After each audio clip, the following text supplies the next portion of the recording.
Halo, apa kabar Wong Kita Galo? Selamat berjumpa kembali dalam program berita seputar iNews Sumsel. Di saat Anda siap beraktivitas di pagi hari, saya Anggun Prisma siap menemani Anda dengan berbagai berita dan informasi menarik Rabu 12 Februari 2025. Pemirsa, inilah seputar iNews Sumsel selengkapnya. Dua pelaku pencurian motor di Palembang, Sumatera Selatan nyaris tewas diamuk warga. Dari tangan pelaku, petugas mengamankan sepeda motor milik korban. Bantu. Dua bandar pencurian sepeda motor Iwan dan Eko dihajar warga usai mencuri sepeda motor milik warga di Jalan Kyai Haji Azhari, Gang Rukun, Kecamatan Seberang Ulu 2, Palembang. Keduanya menjadi bulan-bulanan warga hingga kritis lantaran melakukan pencurian sepeda motor milik mahasiswa yang berada di kos-kosan. Beruntung, nyawa pelaku masih dapat tertolong setelah pihak kepolisian datang ke lokasi kejadian. Pelaku masuk ke dalam halaman kos-kosan lalu dengan cepat membawa kabur sepeda motor milik korban bernama Maksum yang terparkir di halaman kos-kosan. Korban baru mengetahui motornya hilang saat hendak pergi ke kampus. Saat itu korban melihat motor miliknya sedang didorong oleh pelaku. Aku ke ini, Pak, dari kampus ya, dari kampus, nah ke mandi, habis mandi aku nak ke kampus lagi. Tiba-tiba buka pintu, motor aku ada kate. Aku keluar situ, posisi di depan situ ada wong yang nyetek motor. Langsung aku teriak maling, wongnya kena. Pelaku yang berapa? Pelaku yang dua, siko. Motor juga nyetek. Tersangka dibawa ke rumah sakit dalam kondisi tak sadarkan diri. Dari Palembang, Muhammad David, iNews melaporkan. Pemirsa, berawal dari laporan warga terkait maraknya penyalahgunaan obat-obatan terlarang dan judi, petugas dikerahkan untuk memberantas kejahatan terorganisir di sebuah desa di Kabupaten Rejang Lebong, Bengkulu. Alhasil, polisi menangkap 10 tersangka dan 4 diantaranya masih di bawah umur.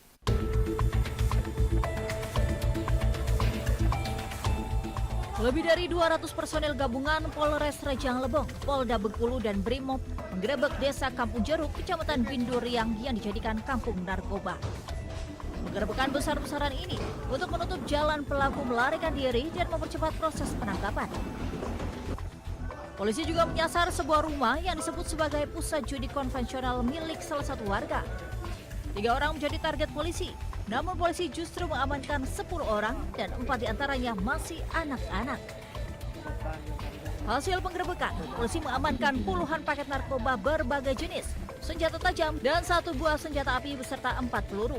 Polisi juga menyita 5 mesin judi barbar, 3 buah sepeda motor, dan 1 kendaraan roda 4. Ya, mereka resah akan aktivitas khususnya bandar narkoba yang ada di sana. Dan juga ada judi jackpot ya jenis barbar. 10 pelaku hingga kini masih menjalani pemeriksaan di Mapolres Rejang Lebong. Dari Rejang Lebong, Bengkulu, Widodo Waluyo, iNews melaporkan.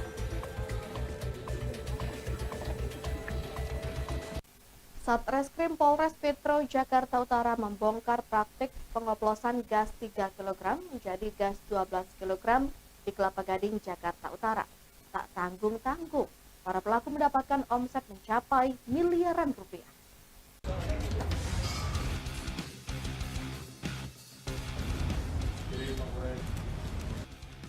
Satreskrim Polres Metro Jakarta Utara membongkar praktik pengoplosan gas bersubsidi di kawasan perumahan Kelapa Gading, Jakarta Utara.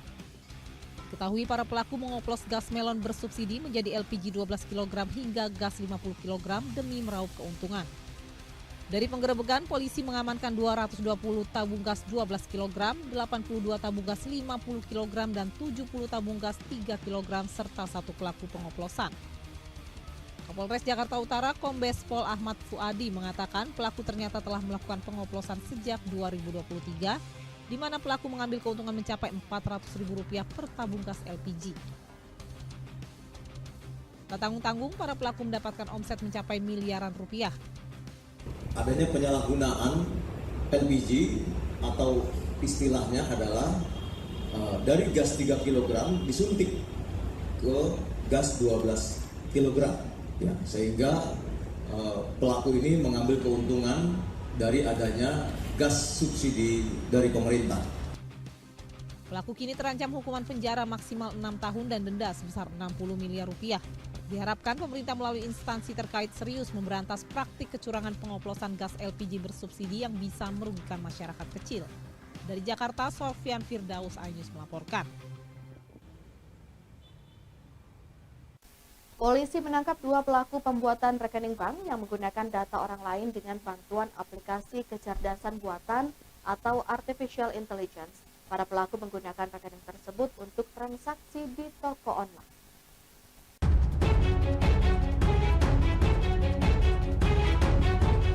Inilah 2 pelaku berinisial PM dan MR saat digiring oleh penyidik Subdit 2 Direktorat Reserse Siber Polda Metro Jaya yang ditangkap di 2 lokasi berbeda, yaitu di kawasan Denpasar, Bali dan di Labuan Batu Selatan, Sumatera Utara.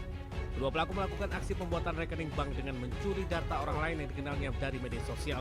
Untuk verifikasi wajah saat membuat rekening, pelaku menggunakan aplikasi kecerdasan buatan atau artificial intelligence. Rekening bank yang berhasil dibuat itu digunakan untuk transaksi di toko online. Dari hasil pemeriksaan, pelaku mengaku mendapatkan keuntungan hingga 10 juta rupiah. Dengan menggunakan identitas atau data orang lain tanpa izin, dengan bantuan sebuah aplikasi website AI gratis. Kemudian tersangka PM melakukan rekayasa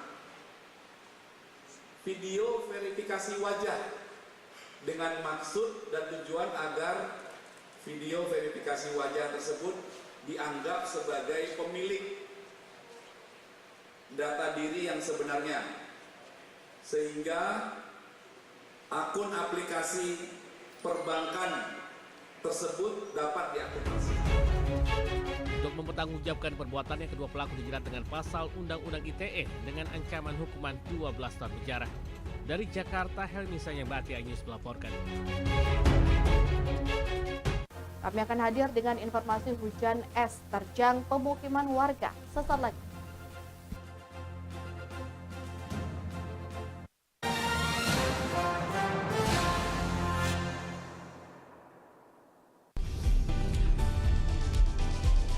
Atika Hasiholan yang lagi seneng banget karena ibunda Ratna Sarumpait akhirnya bebas bersyarat. Kali ini Ruben akan melaporkan oknum yang dianggap menghina Betan dan Thalia Onsu. Digelar di kediaman Jennifer, pasangan ini sampai merogoh kocek ratusan juta rupiah demi menggelar pesta meriah.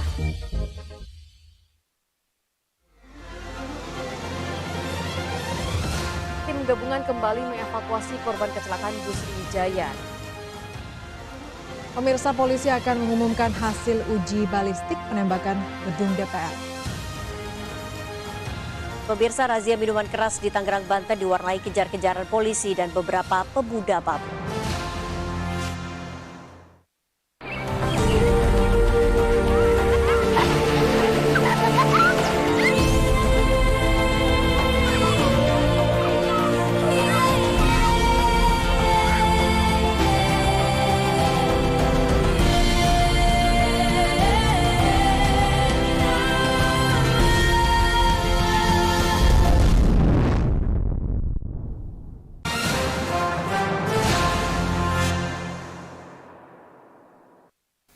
Pemirsa, cuaca ekstrim melanda sejumlah kota di tanah air. Angin kencang disertai hujan es terjadi di Boyolali, Jawa Tengah. Sementara angin kencang merusak 42 rumah warga di Desa Dadeko, Kabupaten Luwu, Sulawesi Selatan. Hujan es batu, guys.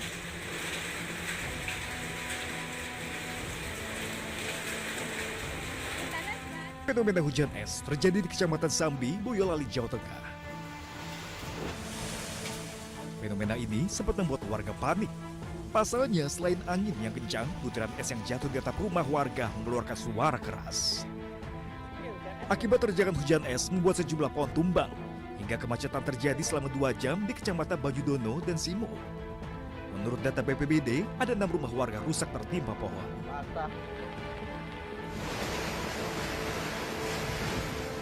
Badai angin kencang disertai hujan deras juga menerjang wilayah pesisir pantai di Polewali Mandar, Sulawesi Barat. Tak hanya membuat panik, sejumlah nelayan bertaruh nyawa berenang di tengah ombak besar yang menerjang pesisir pantai demi menyelamatkan kapal miliknya.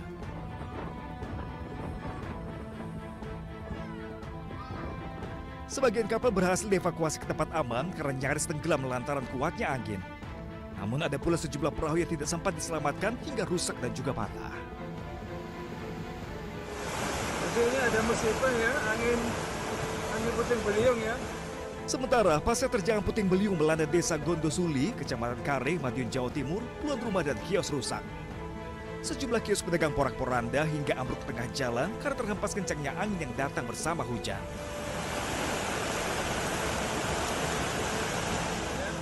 Selain merusak kios pedagang, atap rumah warga juga porak-poranda. Genting yang terbuat dari tanah liat ataupun seng berterbangan dan lepas dari rangkanya. Liputan iNews melaporkan.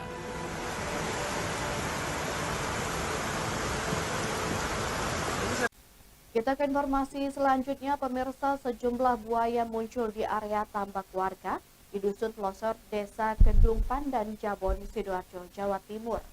Selain khawatir buaya naik ke daratan di pemukiman, warga juga khawatir kehadiran buaya muara ini menghabiskan hasil budidaya warga di tambak.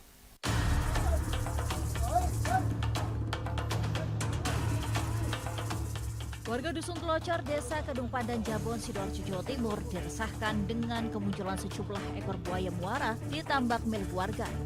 Diduga binatang buas ini muncul saat aliran sungai Porong yang dekat dengan lokasi meluap karena curah hujan tinggi.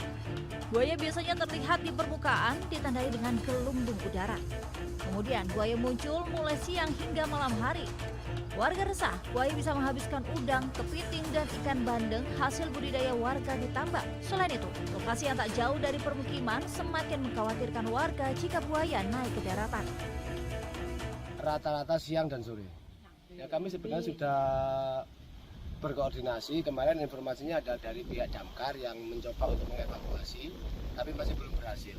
Jadi kita sudah menghubungi dari BKSDA dan mungkin tetap kita juga koordinasi dengan BPBD juga. Sementara kita himbau warga masyarakat bahwa istilahnya jangan masuk tambak dulu. Hingga saat ini belum ada evakuasi dari BKSDA setempat meski sudah mengajukan laporan. Warga diimbau untuk menjauhi lokasi tambak khususnya pada malam hari. Dari Sidoarjo, Jawa Timur, Pramono Putra, iNews melaporkan.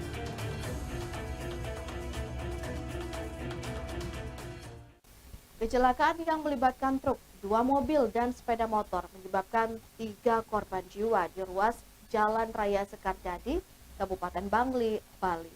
Diduga kecelakaan terjadi akibat truk alami remblong hingga menabrak kendaraan di depan.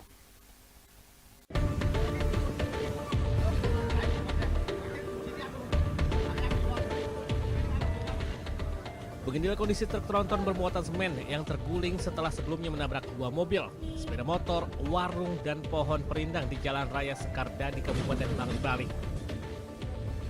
Akibatnya 3 orang tewas mengenaskan di lokasi kejadian, termasuk sopir truk Ahmad Imron, Sertu Iwayan Ardana, Babinsa Desa Awan, dan Niputu Martini warga sedang berdiri di pinggir jalan. Kecelakaan bermula saat truk datang dari arah utara menuju selatan. Diduga karena remblong dengan kondisi jalan menurun, sopir hilang kendali sehingga keluar jalur. Selanjutnya truk menabrak mobil yang sedang terparkir di depan warung, sebuah sepeda motor yang dikendarai anggota TNI dan menyerempet mobil pick-up. Truk baru berhenti setelah terguling yang mengakibatkan sopir tewas terhimpit di ruang kemudi. Udah kayak gitu udah kejadian, udah musuhnya udah terbalik dan korban jiwanya ada 3 orang. Berarti langsung nabrak pohon, langsung berhenti berarti ya? Ya, langsung di rumah saya langsung berhenti. Awalnya itu sudah menabrak pohon. Cuaca saat itu diperkirakan masih baru sekitar gerimis berderas. Jadi menabrak pohon, setelah menabrak pohon, menabrak sepeda Jimmy dulu, Jimmy, mobil Jimmy. Habis itu menabrak sepeda motor, setelah itu baru menabrak pickup. 3 korban kecelakaan maut telah dievakuasi ke RSUD Bangli, sementara polisi masih menyelidiki penyebab pasti kecelakaan. Dari Kabupaten Bangli, Bali, Ari Wiradharma, iNews melaporkan.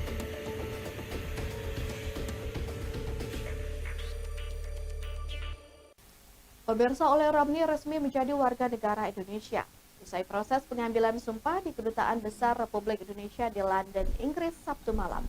2 pemain timnas U20, Guy Pence dan Yon Mars juga menjalani sumpah setia menjadi WNI.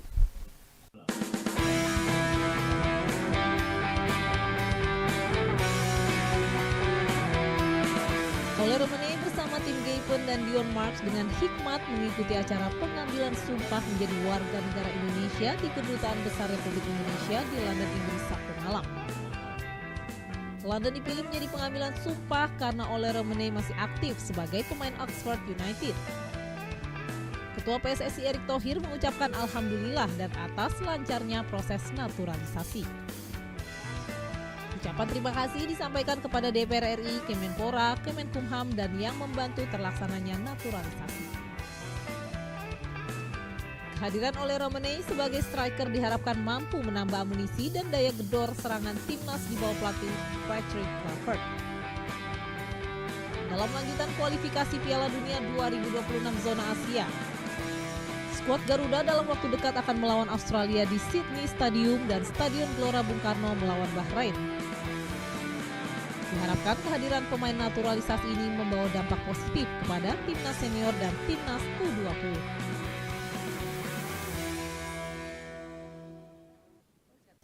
Anggota DPRD Provinsi Sumatera Selatan dari daerah pemilihan 8 melaksanakan reses tahap pertama tahun 2025 di Desa Rantau Jaya, Kabupaten Muratara.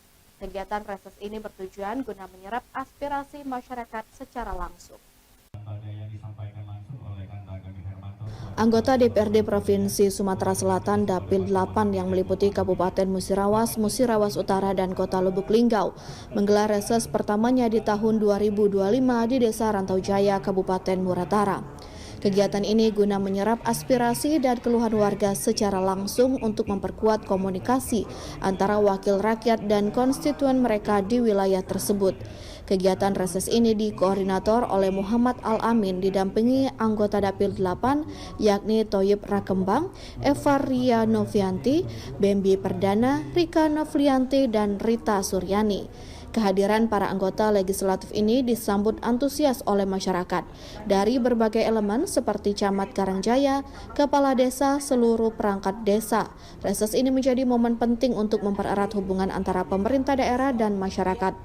Dalam reses ini, masyarakat menyampaikan berbagai persoalan yang mereka hadapi sehari-hari. Beberapa masalah utama yang menjadi sorotan adalah infrastruktur jalan, serta fasilitas dan kondisi pasar rakyat atau kalangan. Reses pertama balik ke dapil untuk menyaring aspirasi dari masyarakat. Saya kira apa baik bagi aspirasi dari masyarakat yang bisa kita sampaikan sesuai dengan kewenangan kita. Menindaklanjuti keluhan masyarakat, anggota DPRD Sumsel Dapil 8 sudah menampung semua yang disampaikan dan diteruskan di dinas terkait di provinsi maupun kabupaten. Dari Muratara, Sudirman Ainus melaporkan.